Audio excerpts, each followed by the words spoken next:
I am Natalie Thompson. I'm one of the wellness coaches at the UR Medicine Employee Wellness, which is housed in the School of Nursing. I'm also one of two nutritionists on staff there. So today's webinar, today's conversation will be about meal planning, and hopefully I have some useful information or ideas at least to share with you all today. So just a couple housekeeping items up front. This webinar is being recorded. So if you don't want your video camera turned on for the recording, feel free to turn your video off.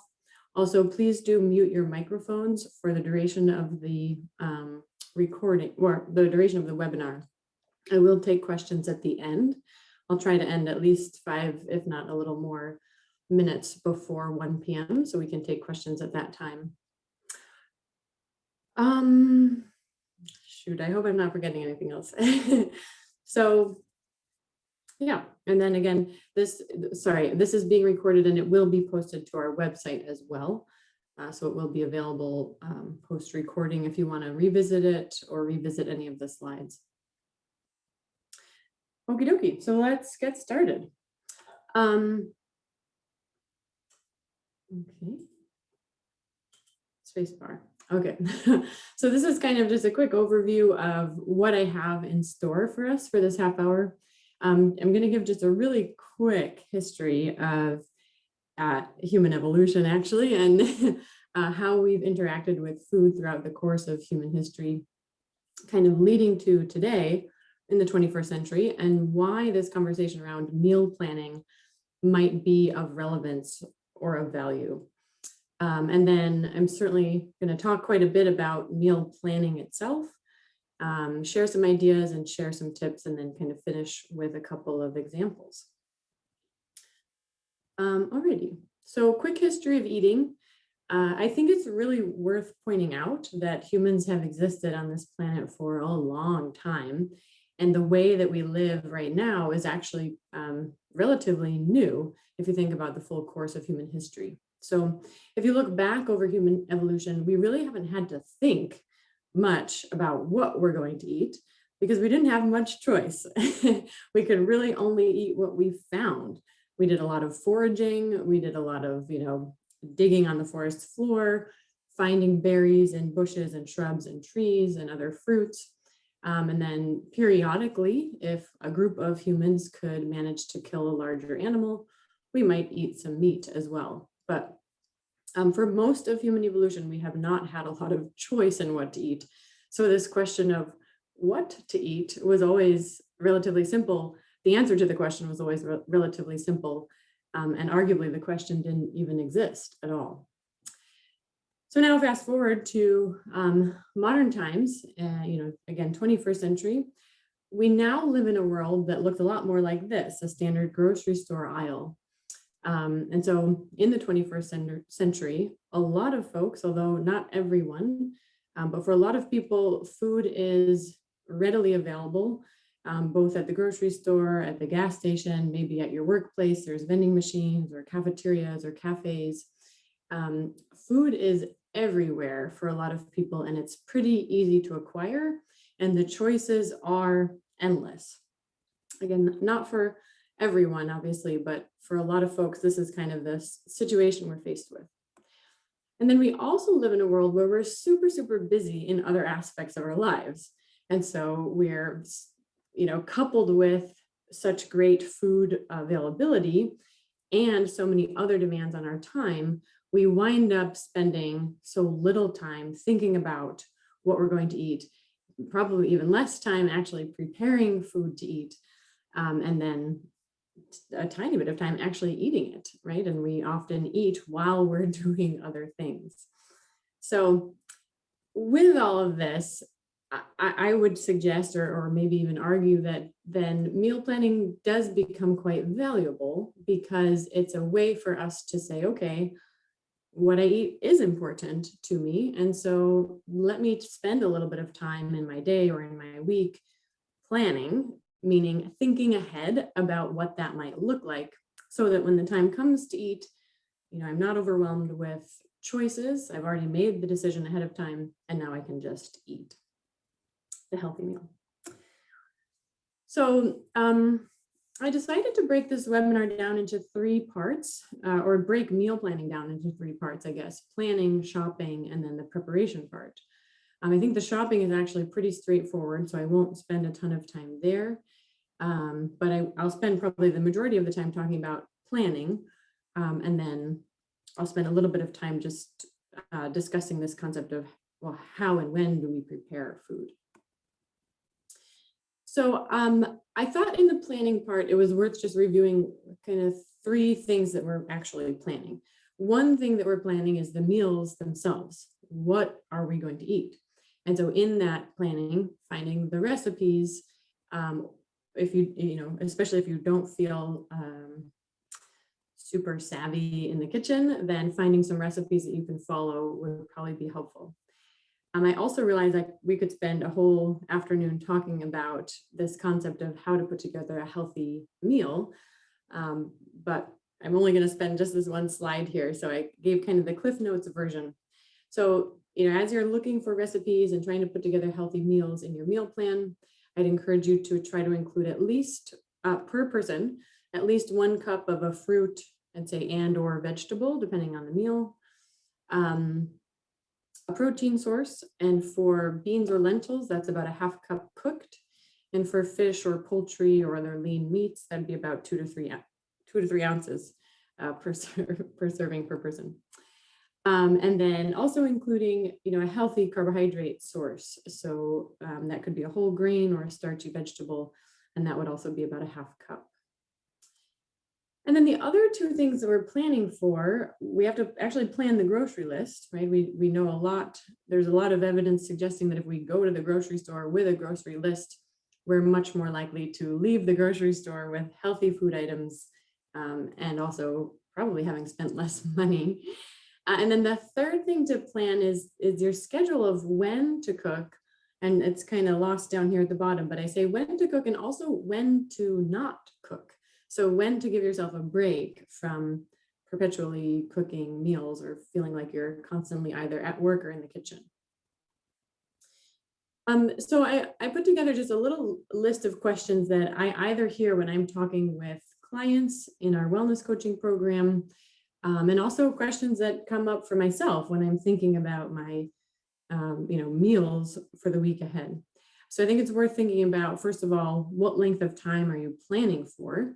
Because I know some people actually like to go to the grocery store only twice a month, right? And they can manage to get what they need just every 2 weeks. Other folks I know like to go actually several times a week to shop. So thinking about that, you might also consider how many meals do you realistically want to cook? You could probably get away with 2 meals if you don't mind leftovers, right? So how many meals would you realistically cook in that time span? Also thinking about, are you planning for just your dinners, or are you also planning for lunches, breakfasts, snacks? So really thinking about, the extent and the breadth to which you want to plan.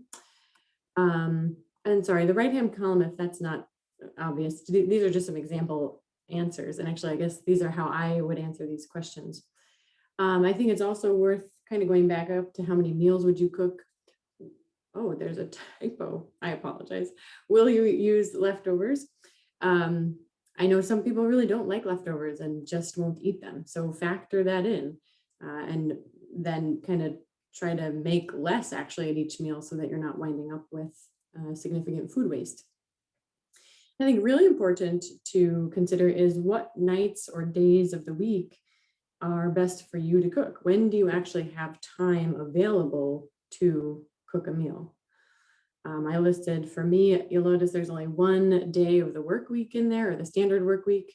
And so Saturday, Sunday are my days off. Those are days that are really easiest for me to actually do more cooking. Also consider, when are you going to make it to the grocery store? I think this is actually a really important question, because if you've ever been to the grocery store on Saturday or Sunday, it's like a zoo. So is there somewhere else in your week where you can make it to the grocery store and it's actually less overwhelming, maybe less busy, I don't want to give my secret away, but I think Friday night is a really good time to go. Nobody's there and everything's already stocked for the weekend. So Sunday night's a little rough because everybody's already shopped and the shelves are empty. But think about that realistically. That says how often do you want to grocery shop? I'm sorry, same thing. How often and what day do you want to grocery shop? And this goes back up to the first two questions. Are you planning for 1 week? Are you planning for 2 weeks? So what's the frequency with which you want to make it to the grocery store?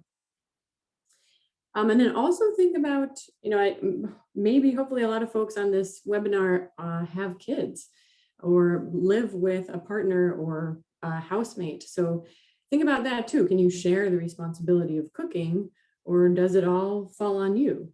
And if you share that responsibility, do you cook on the same occasion or do you cook, on separate occasions? And so if you have 2 people each willing to cook 2 meals a week, well, hey, that's cool. You've got 4 meals taken care of. Little credit to my boyfriend. He'll cook a couple of meals throughout the month. And then really important to consider, especially as you're collecting your meals and your recipes, is what do you actually want to eat? There's, the general guidelines I gave on the last page around how to put together a healthy meal. Those can be tailored to meet sort of endless food preferences. So really think about your favorite foods, and I'll admit pasta and pizza are 2 of mine. But think about how can you make those in healthy ways, right? You can buy whole grain pasta. You can add a lot of vegetables to it. You can add beans as a healthy source of protein. Pizza, I guess we save that for like our special takeout night. Soups, I think I really like soups, especially in the winter. Not so much, I guess, as the weather warms up, but I find soup to be really nice in winter months because you can cook one time and it can last me through several days, actually, which is nice. And then I have a few general tips for the planning part, because I think, well, that's the name of the webinar. So the planning part, I think, is really the bread and butter of this conversation. One thing that comes to mind in my conversations, again, with people is, keep it really simple. And so if there are some recipes that you're already familiar with and you've already made them several times, let that be kind of let those sorts of things be your go-to recipes rather than, finding a brand new stuff. Rather than finding a brand new recipe and trying to make that on a weeknight in between everything else that you have to do. So I like this idea of saving new recipes where you're really kind of experimenting and learning as you go, saving those for the weekends or whenever you have more time. I also really like the concept of kind of building your weekly plan around a few like central ingredients. So you might go based on which vegetables are on sale or which protein source is on sale, or which, if you buy collard greens and they come in a huge pack, can you use that across a couple different meals? So that, again, you're kind of reducing food waste that way. Another thing I do here pretty routinely is using the same whole grain throughout the week. So oftentimes early in the week, I might cook up a couple cups of rice or quinoa, or some other grain perhaps, and I'll just keep that in a Tupperware in the fridge, and then I can build my meals around that as the week progresses. I really like that approach. Yeah, and then again, if the vegetables come or if other foods come in large quantities, can you again sort of plan your meals centrally around those ingredients? And again, revisiting this concept of scheduling time to not cook. We have and I actually got this from somebody I work with in the wellness coaching program. We now have a scheduled night of the week that we don't cook. It's Thursday night, which is fun because then there's only one more day till the weekend. And it's kind of gives us something to look forward to. We know that, we're kind of treating ourselves that night.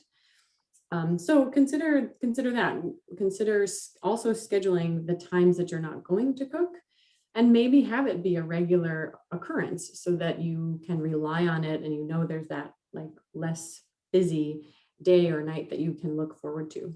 I do think though down there at the bottom I say know what you'll eat on these nights ahead of time so that you can plan for relatively healthy choices. Um, and then, sorry, I would just ask everyone if you can mute your microphone if you don't mind. Thank you. And then just a few tips for anybody who's out there planning all of this with kids in the house. This concept of an emergency meal or kind of like a back pocket meal, again, is something that we use all of the time, and we don't have kids. But this is just a really nice way to sort of, I probably have like 4 or 5 really simple recipes that I can cook without a recipe. I guess I cook it off the top of my head because I've cooked it so many times. And again, it can be something so simple as like boxed pasta, jarred sauce, and frozen vegetables and some canned beans. It doesn't have to be fancy or, it can be very simple. And then an important piece here is to kind of start to know what those like back pocket meals are and remember what the ingredients are so that every time you're shopping, you can make sure that you're stocking your kitchen with those ingredients. This was a tip also from one of my colleagues, I think an awesome tip. If you really get into meal planning and writing out the grocery list and writing out the recipes, save them so that you can use them again later. Really brilliant idea. Again, especially if you have kids, it saves a lot of time down the road. And then another one too is like perhaps allowing yourself a little bit of flexibility so that if if your kids want pizza night or they want taco night or they want burgers or whatever, you can make that the theme for the night, but maybe you can have like slightly different ingredients and each person can kind of build their own so that you could still eat something healthy. Or, always simple to just throw together a side salad or warm up some frozen vegetables. And so at least you can bring a healthy component into the meal. And even if your kids don't eat it on that particular night, okay, again, give yourself that time off. And you can, have a half of a burger, have a slice of pizza, and still have the vegetables to go along with it. Then I thought it might also be helpful to just review some staples, I guess, for the kitchen, both for ingredients and then also some staples that I find as far as tools and appliances.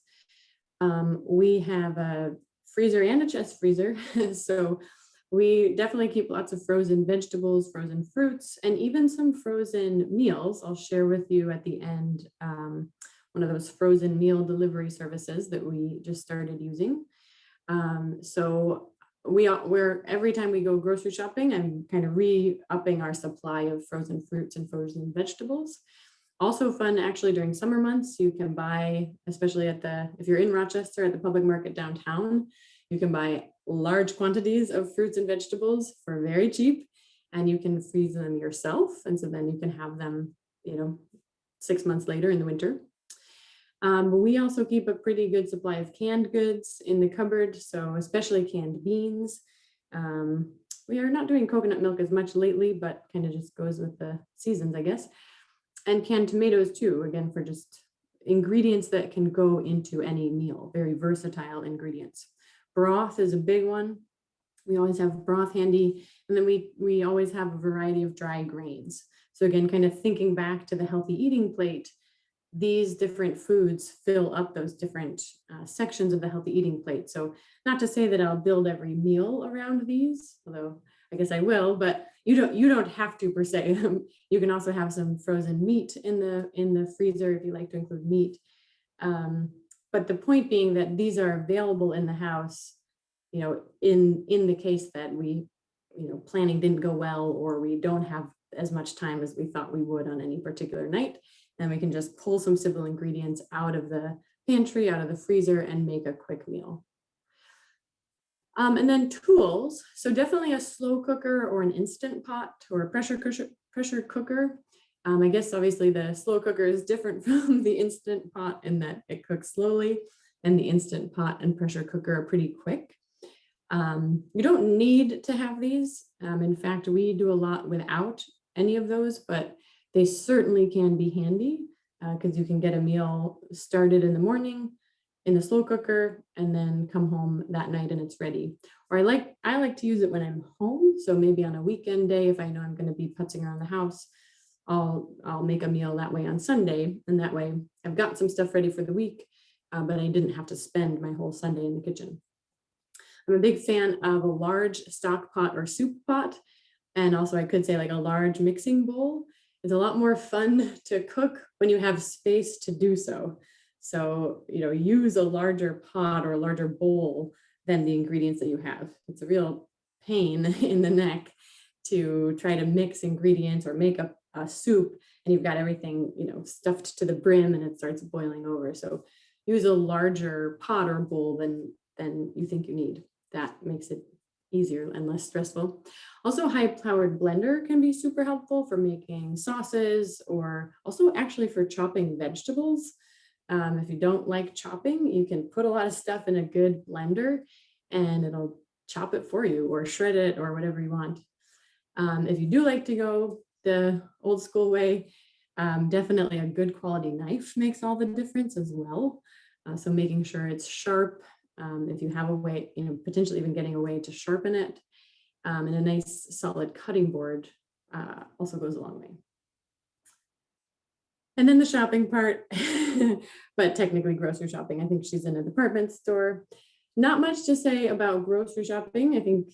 I guess actually we could probably say a lot about it, but I didn't put much in here about grocery shopping. Once you've written the list, hopefully follow the list and stick with your grocery list. Also shop not on an empty stomach, because if you do go grocery shopping and you're hungry, you'll probably be a lot more likely to buy, I guess what we could call junk food, because you're so hungry and you just want to eat something. So those would be a couple tips. Write your grocery list, stick to it, and then also shop on a fed stomach. Don't shop on an empty stomach.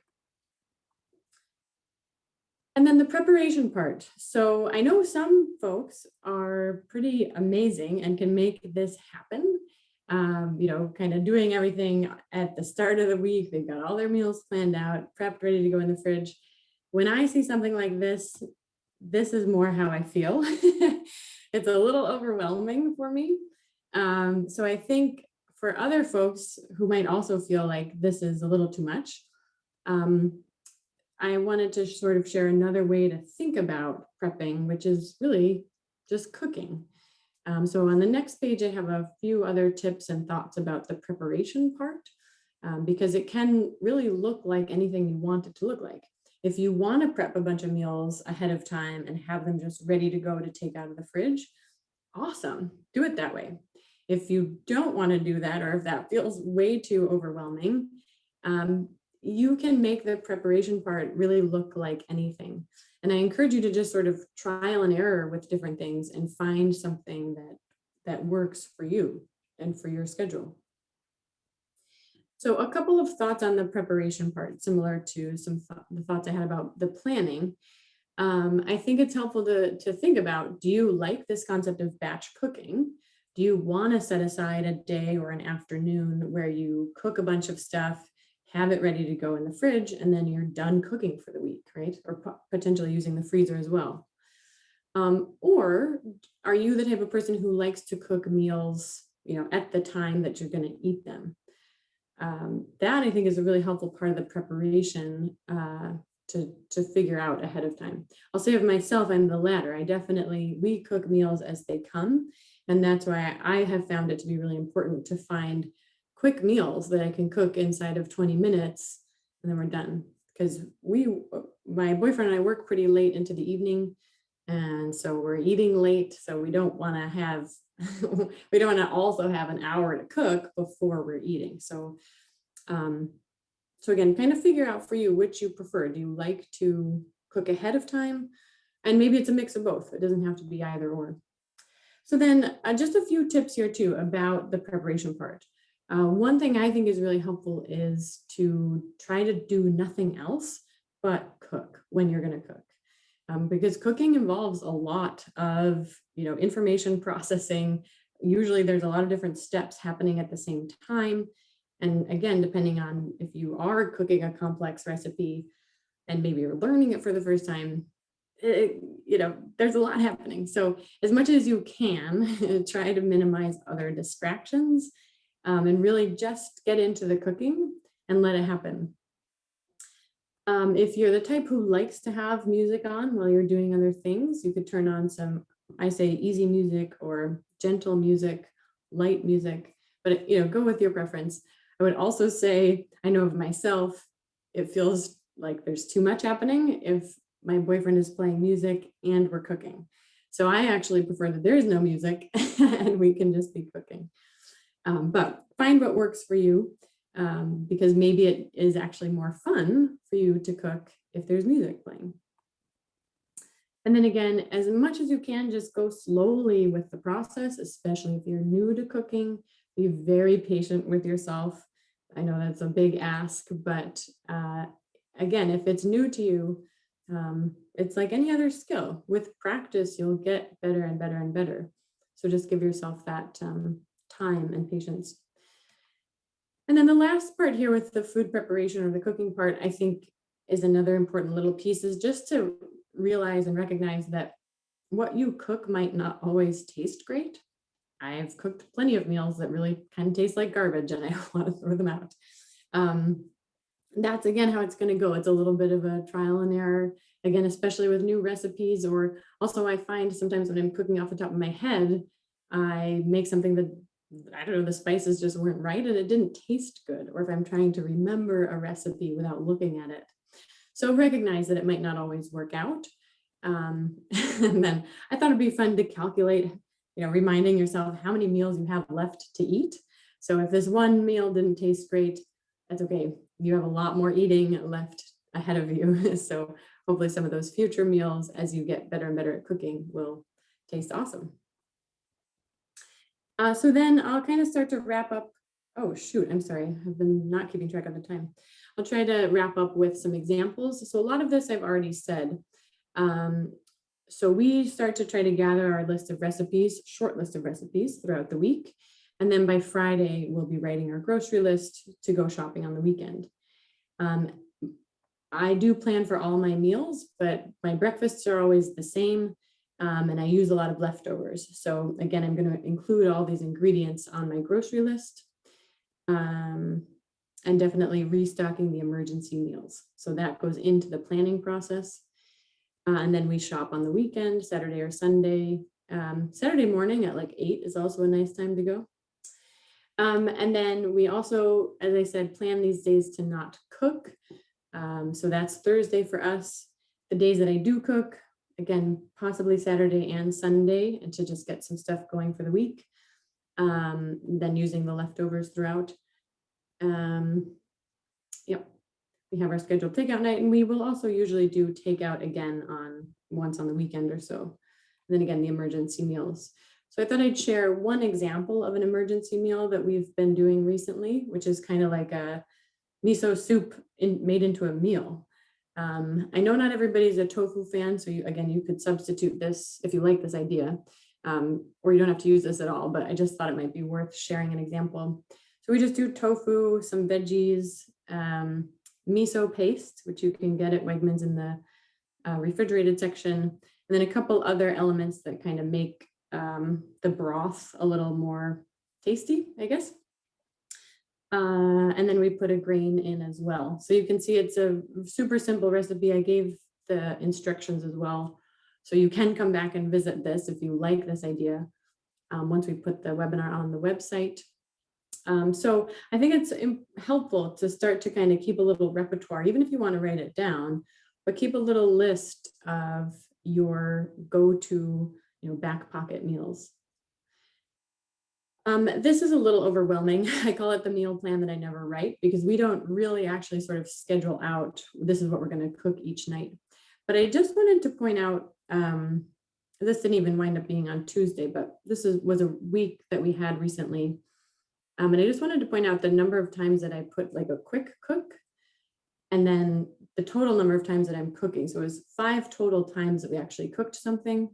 And 4 of those 5 times was a quick cook, meaning like probably a back pocket meal, that miso soup or boxed pasta and jarred sauce, and really only one day that particular week did I cook a more elaborate meal.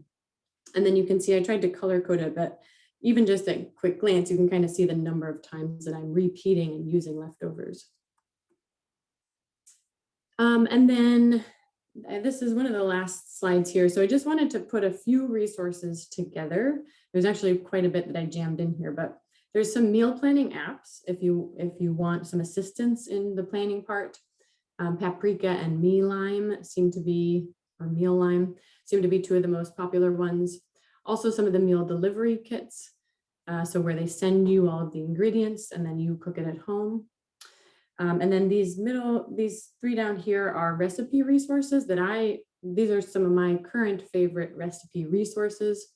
This author, Isa Chandra Moskowitz, has authored many cookbooks. I currently really like the one called I Can Cook Vegan. The Thug Kitchen cookbook, there are some expletives, quite a lot of them, but the recipes are actually quite good, and especially for tofu, if you did want to venture into the tofu world. Minimalist Baker is a website, and this is probably the website I visit the most often when I'm looking for free recipes online. She has awesome filters listed, and you can search for recipes that take 15 minutes or less, or 30 minutes or less. And you can also search for recipes that have very few ingredients. And then the last one there is as I mentioned briefly earlier, this frozen meal delivery program that we started using recently. It's called Daily Harvest. So you can go online and check that out if you're interested, but really vegetable centric, which is great, but I would encourage adding a protein source to those meals. So they're not quite all there. Okie dokie. And then again, I apologize, I took it right to the minute and a little overtime, but for those of you who are still with me, I did just want to put a little advertisement for the next webinar that some of my colleagues will be putting on. So also on a Wednesday in mid to late April, on April 21st at 12:30, Vestina Turner and Kendra Pocus are going to be presenting on hiking and biking around Rochester. So sharing some tips and places to go. That should be very fun. And then lastly, I know this is just sort of a quick overview of meal planning, but we do offer lots of different one-on-one wellness coaching programs. So if you're interested in meeting with a registered nurse, wellness coach, nutritionist, fitness specialist, please feel free to reach out to us at that email at the bottom, urwell.programs@umc.rochester.edu, or there's a phone number there as well. And you can schedule a session, schedule a program if you're interested. Alrighty, thank you all for listening, and I'll stay on for a bit and take some questions, but again, I appreciate you all for coming. Sorry that I went a little overtime, it is my nature, and I wish you all lots of successful and fun meal planning down the road.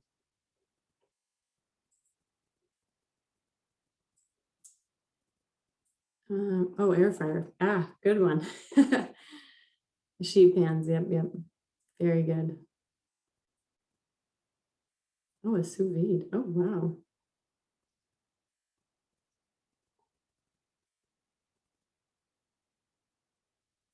Cool. Thanks, everyone. No questions, but very good comments. If you're still here, check out the comments. The air fryer, the sheet pans. I don't know what a sous vide is, but that's cool. Thank you all. I appreciate you coming.